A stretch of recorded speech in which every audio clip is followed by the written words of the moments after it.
नमस्कार दोस्तों, स्वागत है आपका वीएच न्यूज में और मैं हूं आपके साथ अजहर अंसारी। दोस्तों, कोरोना मैनेजमेंट में खामियों को लेकर अब तक सुप्रीम कोर्ट के निशाने पर रही केंद्र सरकार ने अब सुप्रीम कोर्ट को ही नसीहत दे डाली है।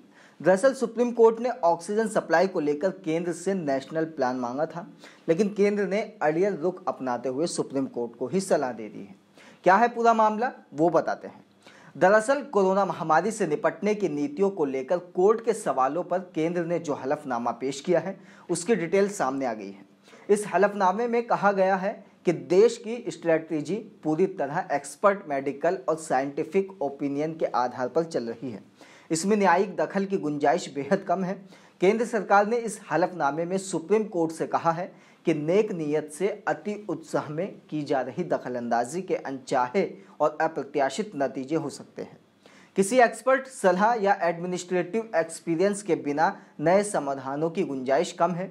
वहीं केंद्र ने वैक्सीन की कीमतों को लेकर कहा है कि यह सिर्फ किफ़ायती ही नहीं बल्कि पूरे देश में एक समान है। साथ ही कहा कि कुछ राज्यों ने 18 से 45 साल की उम्र के लोगों को फ्री वैक्सीन लगाने का ऐलान किया है। दरअसल कोर्ट ने पिछले हफ्ते केंद्र से कहा था कि वैक्सीन की कीमतों पर फिर से विचार किया जाए, क्योंकि केंद्र सरकार राज्य सरकारों और प्राइवेट अस्पतालों के लिए सीरम इंस्टीट्यूट और भारत बायोटेक की वैक्सीन की कीमतों में काफ़ी फर्क है। इसके बाद सुप्रीम कोर्ट में चुनाव, कुंभ और ऑक्सीजन सप्लाई जैसे 21 मामलों पर सोमवार को सुनवाई हुई। इस दौरान जस्टिस डीवाई चंद्रचूड़ ने इन मामलों पर सरकारी एफिडेविट मीडिया तक पहुंचने पर नाराजगी जाहिर की है।